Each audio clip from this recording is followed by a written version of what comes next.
Good morning, student. Today we are study chapter number 3 in your geography book and the chapter name is Our Changing Earth. इससे पहले वाले video में हमने देखा था कि किस तरह से अर्थक्वेक होता है एंड वॉल्केनो होता है ना। तो थोड़ा सा हमने फोर्स के हमारे अर्थ में जो दो फोर्स काम करते हैं उसके बारे में स्टडी किया था। आज थोड़ा सा हम आगे स्टडी करते हैं। आज का हमारा टॉपिक है मेजर्ड लैंड फॉर्म्स। अब मेजर लैंड फॉर्म्स में सबसे पहले हम वेदरिंग के बारे में बात करेंगे, इरोजन के बारे में बात करते हैं। वेदरिंग मीन्स आपने रॉक्स देखी है ना। जब रॉक्स बहुत ज्यादा पुरानी हो जाती है तो सपोज इस तरह से रॉक्स के टुकड़े हैं है ना, जमे हुए रहते हैं ना। कई बार हम घूमने जाते हैं तो ये क्या होता है, कई बार पुराने हो जाते हैं और इनके ऊपर पानी गिरता रहता है। हवा के कारण, धूप के कारण क्या होती है, इनमें अंदर से क्रैक्स आ जाते हैं है ना। कई बार हमने रॉक्स को देखा भी होगा, अगर कहीं हम घूमने गए तो हमने देखा होगा कि इस तरह से क्रैक्स आ जाते हैं। देन क्या होता है, ये वाला हिस्सा टूट के क्या होगा, गिर जाएगा। तो इसे हम क्या कहते हैं, इस तरह की प्रोसेस को क्या कहेंगे, वेदरिंग। ठीक है, अब ये तो हमें समझ में आ गया कि रॉक्स के टुकड़े पुराने होने के कारण क्या होते हैं, टूट के गिर जाते हैं, इसे हम वेदरिंग कहते हैं। बट इरोजन क्या है, अब ये टुकड़े गिरे हैं तो सपोज ये इतना बड़ा टुकड़ा है तो ये तो हवा के साथ नहीं जा सकता, लेकिन इसके साथ कई छोटे छोटे टुकड़े भी गिरे होंगे जो कि क्या करेंगे, हवा के साथ उड़कर एक जगह से दूसरी जगह डिपॉजिट हो जाएंगे। मीन्स ये हवा के साथ या वाटर रहा, पानी रहा तो उसके साथ बहकर कहाँ चले जाएंगे, दूसरी जगह चले जाएंगे। तो इसको, इस डिपोजिशन को हम क्या कहते हैं, इरेशन। मीन्स ये दोनों आपको समझ में आ गया। फर्स्ट तो रॉक्स का छोटे छोटे टुकड़ों में टूट जाना और सेकंड उसे हवा, पानी या किसी भी नेचुरल सोर्सेस के साथ वो बहकर दूसरी जगह डिपॉजिट हो जाते हैं, इसे हम इरोजन कहते हैं। ठीक है, ये दोनों क्लियर हुआ। अब हमारा नेक्स्ट टॉपिक बढ़ते हैं हम, वर्क ऑफ रिवर। अब रिवर वर्क में हम तीन तरह से इसको प्रोसेस को करेंगे। पहले तो है मेंडर्स।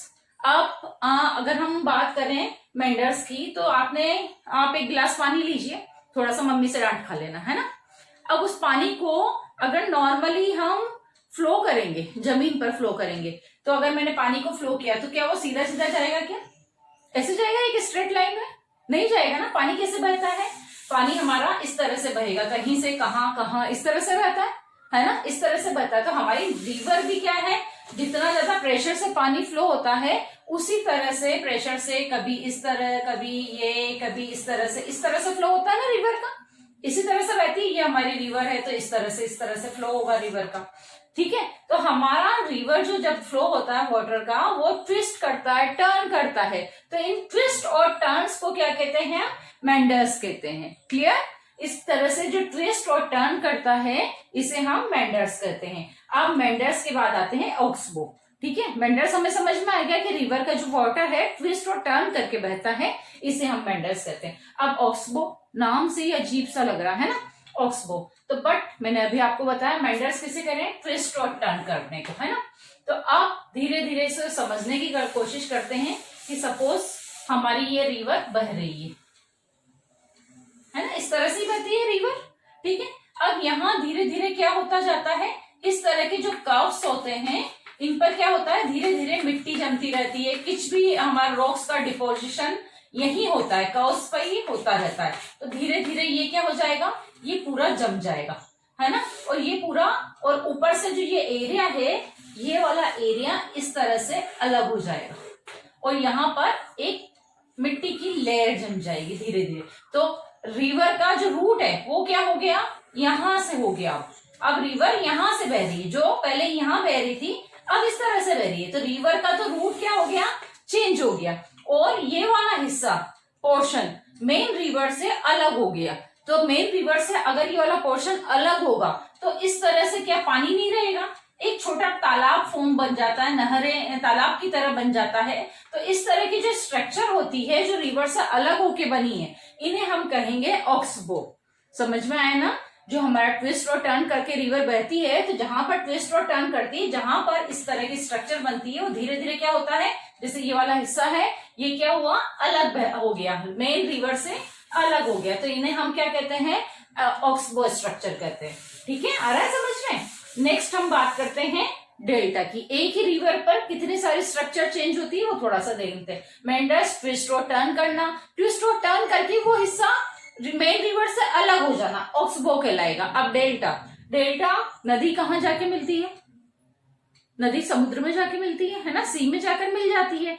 बट जब सी में जाकर मिलने वाली होती है तो रिवर का जो फ्लो होता है धीरे धीरे बहुत ज्यादा स्लो होता जाता है। ठीक है, ये जो आपकी रिवर है, जब ये समुद्र में मिलने वाली होती है तो इसका जो फ्लो होता है, जितनी स्पीड से मेन रिवर बहती है ना, वहां जब समुद्र में मिलने वाली होती है तो फ्लो धीरे धीरे कम हो जाता है और ये कई छोटी छोटी सी रिवर में ट्रिब्यूटरीज में, डिस्ट्रीब्यूटरीज में चेंज हो जाती है ना। मतलब एक मेन रिवर कई ब्रांचेस में डिवाइड हो जाती है और ये आपका क्या है? सी है, ये आपका सी है।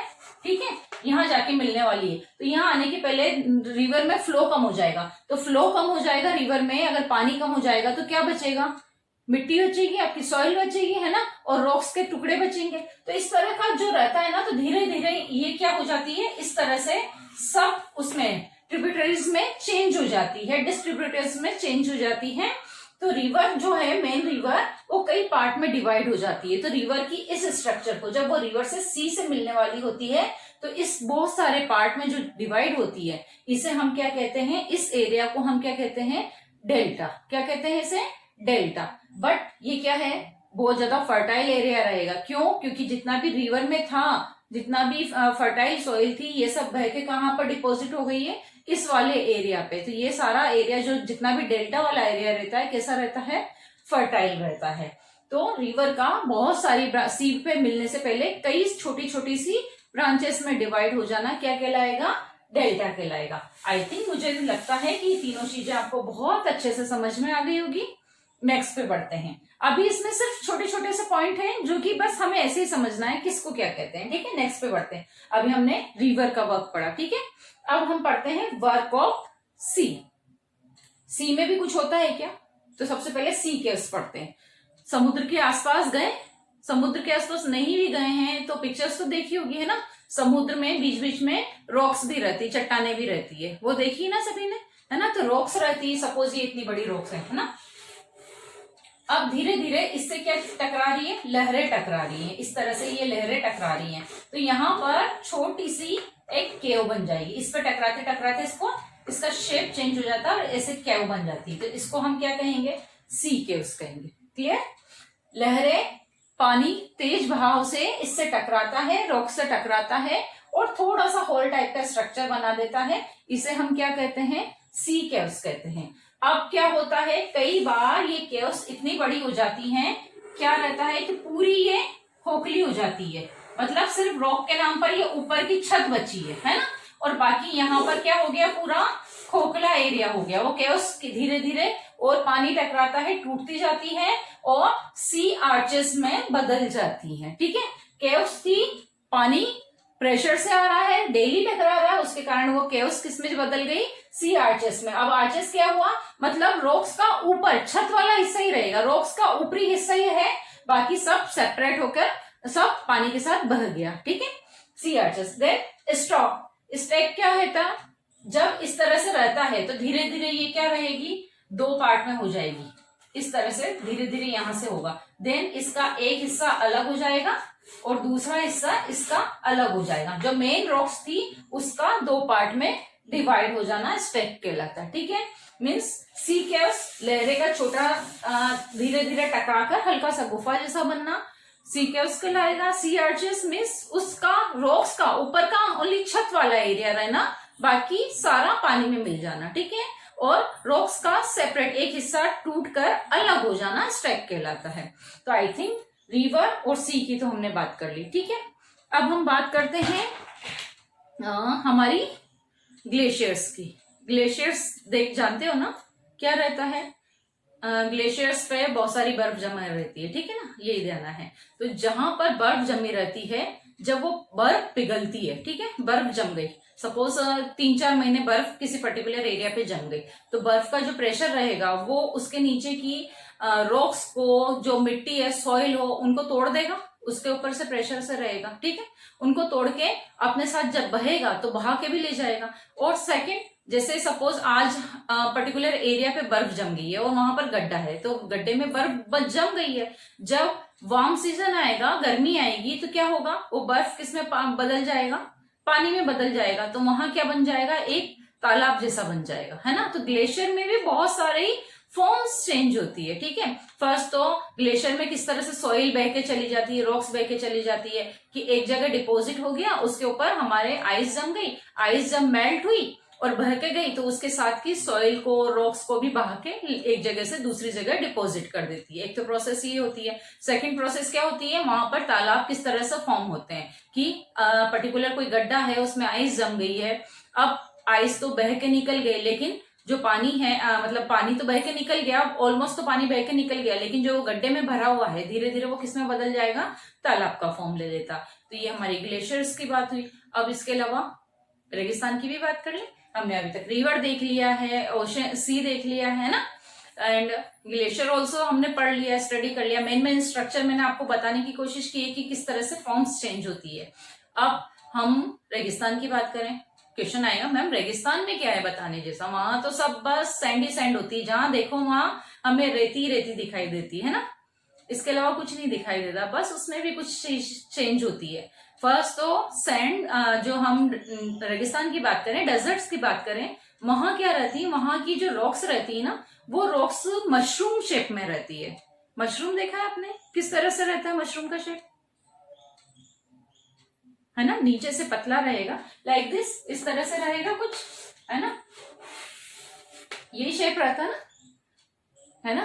क्यों रहता है, तो यहाँ पर जो डेजर्ट्स में जो सैंड रॉक्स मिलती है वो हमें इससे मिलती हुई जुलती शेप की मिलती है। क्यों मिलती है, कि जो आंधियां आती है वो क्या करती है, अपने साथ में नीचे से जितना भी है रॉक्स का ये वाला पोर्शन है, इसको धीरे धीरे कट करके बहा के अपने साथ ले जाती है। तो धीरे धीरे नीचे वाले एरिया की कटिंग होती जाती है और ऊपर वाला वैसे ही रहता है। मतलब वहां पर जो रेगिस्तान में जो रॉक्स मिलती है वो किस शेप की रहती है, कि नीचे से तो पतली रहेगी, सकड़ी रहेगी, और ऊपर से चौड़ी रहेगी। मीन्स जस्ट ऐसा नहीं है ये इस तरह का, कि इस तरह से रहेगी वो, और ऊपर से इस तरह की, इस तरह से रहती है। मीन्स नीचे का हिस्सा उनका क्या रहेगा, पतला रहेगा, नीचे का हिस्सा ही इनका पतला है और ऊपर का एरिया क्या हो रहा है, चौड़ा हो रहा है। तो इस तरह की रॉक्स रेगिस्तान में मिलती है। इसे मशरूम शेप्स रॉक्स भी कहते हैं, मशरूम रॉक्स भी कहते हैं। तो ये रेगिस्तान से है।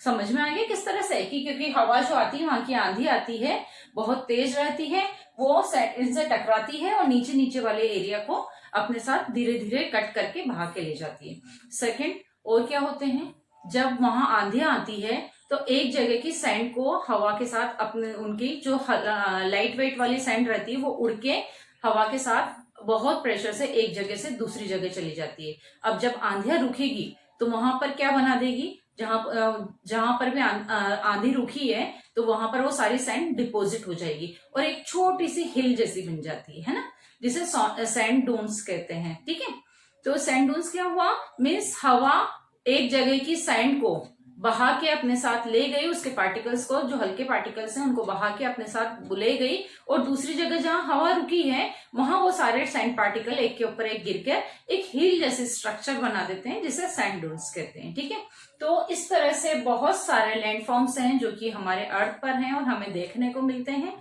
जिसके बारे में हमने एक शॉर्ट फॉर्म में जाना है कि क्या है ये। ठीक है, अब हम ज्योग्राफी में इन्हीं वर्ड्स का यूज करेंगे, तो ये सारी चीजें आपको पता होना जरूरी है। जैसे ऑक्सबो ऑलमोस्ट आता है आपकी ज्योग्राफी में, डेल्टा एरिया से आपको पता हो जाना चाहिए कि रिवर अपनी छोटी छोटी ब्रांचेस में डिवाइड होकर सी से मिल रही है, वो वाली जगह है। तो ये सारी एक टर्म्स हैं जो कि आपको पता होना चाहिए। अब हम इसको डिस्क्राइब नहीं करेंगे कि ये क्या है, लेकिन अप टू 10th आपको जहां पर भी ज्योग्राफी पढ़ेंगे तो ये टर्म्स यूज आएंगी, तो इसलिए ये सारी टर्म्स का आपको जानना बहुत जरूरी है। तो सिर्फ नाम से ही आपको क्लिक हो जाना चाहिए ये टर्म्स हैं क्या। ठीक है, तो मुझे लगता है कि एक बार मेरे पढ़ाने के बाद आप अपनी बुक से जरूर स्टडी करें इसको और इसको अच्छे से लर्न करें। Good bye children.